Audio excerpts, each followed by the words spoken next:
చట్టసభల్లో చర్చ అంటే ఈ ప్రభుత్వం లాగుదడుస్తూ ఉన్నది.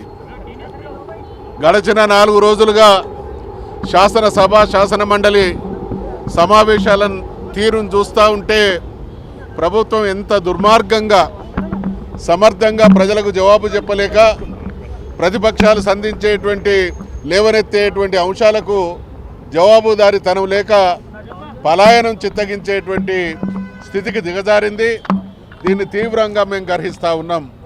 ఈ మధ్య జరుగుతున్నటువంటి శాసనసభ శాసన మండలి సమావేశాల్ని మీరందరూ కూడా గమనిస్తూ ఉన్నారు.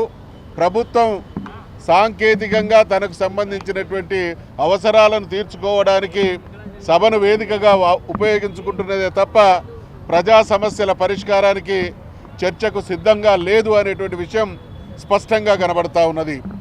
అత్యంత కీలకమైనటువంటి గవర్నర్ ప్రసంగం సందర్భంగా ముఖ్యమంత్రి గారు ప్రజల పక్షాన ప్రతిపక్షాలు సభలో లేవనెత్తేటువంటి అంశాలను నిశితంగా పరిశీలించి గమనించి పరిగణలోకి తీసుకొని దానికి జవాబు చెప్పాల్సినటువంటి బాధ్యత ఆయన మీద ఉంటే ఢిల్లీకి పలాయనం చిత్తగించి ఢిల్లీలో ఏదో రాచకార్యాలు ఉరగబెట్టినట్టుగా అక్కడ ఒక రోజంతా గడిపి చివరికి ఆగమేఘాల మీద శాసనసభకు వచ్చి 2.5 గంటల పాటు ఊకదంపుడు ఉపన్యాసం ఇచ్చి ఏ ఒక్క గౌరవ సభ్యుడు ప్రధాన ప్రతిపక్షమైనటువంటి బీఆర్ఎస్ పార్టీ గౌరవ సభ్యులు లేవనెత్తినటువంటి అంశాలకు కానీ ఇతరత్రా పార్టీలకు సంబంధించినటువంటి సోదరులు లేవనెత్తినటువంటి అంశాలకు కానీ ఏ ఒక్కదానికి కూడా క్లారిఫికేషన్ ఇవ్వలేదు అనంటే ఈ ప్రభుత్వం పాలనను ఎంత ఘోరంగా బుల్డోజ్ చేస్తున్నది అనడానికి నిదర్శనం. అదే రకంగా మరి శాసన మండలిలో మేము ఆ రోజు 4 గంటల వరకు చర్చ జరిగింది. గవర్నమెంట్ తరఫున రిప్లై కోసం రాత్రి 10 గంటల వరకు 6 గంటల పాటు మేమందరం కూడా నిరీక్షించడం జరిగింది. వచ్చిన తర్వాత ముఖ్యమంత్రి గారు వస్తారనేటువంటి ప్రచారం జరిగింది.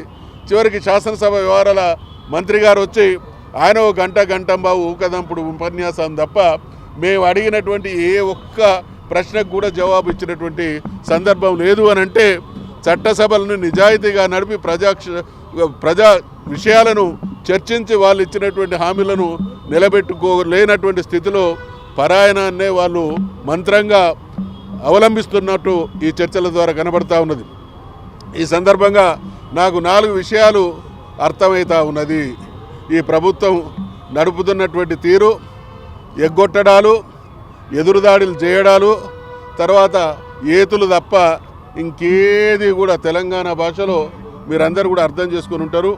ఎగ్గొట్టడాలు, ఎదురుదాడి చేయడాలు, అబద్ధాలు చెప్పడాలు, దాన్నే మేము లోకల్ భాషలో ఏతులు అంటాం. అంటే ఇది చిన్న చిన్న చిన్న అదే రకంగా కోతలు, ఎగవేతలు,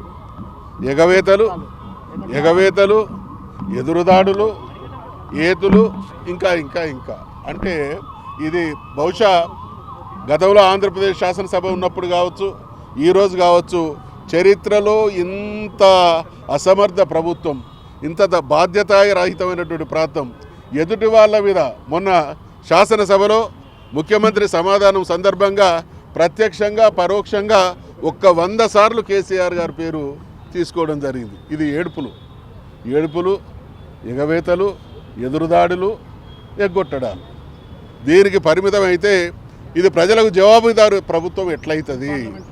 చాలా చాలా కర్కశంగా ప్రతిపక్షం అనేటువంటి వారి గొంతును ఏ రకంగా నొక్కాలి, ప్రజలకు ఇచ్చినటువంటి హామీని ఏ రకంగా తప్పించుకోవాలనేటువంటి వాతావరణం కనబడతా ఉన్నది.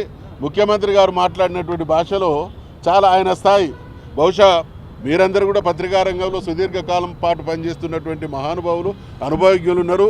చట్టసభల్లో ఒక ముఖ్యమంత్రి స్థాయి హోదాలో ఉన్నటువంటి వ్యక్తి ఈ రకంగా ప్రవర్తించినటువంటి దృష్టాంతం లేదు.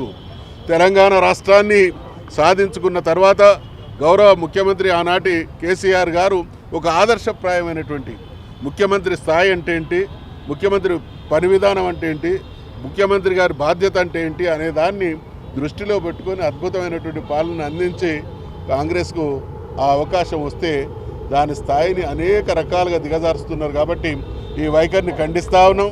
ఖచ్చితంగా ప్రజాక్షేత్రంలో శాసనసభలో ప్రజల గొంతు, ప్రజల సమస్యల పరిష్కారం విషయంలో ప్రతిపక్షాల గొంతు, ప్రజలకు అన్యాయం చేసేటువంటి ఈ వైఖరిని తీవ్రంగా గర్హిస్తూ ఉన్నాం.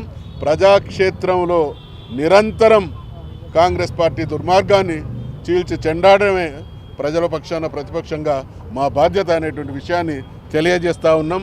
ప్రభుత్వాన్ని హెచ్చరిస్తూ ఉన్నాం.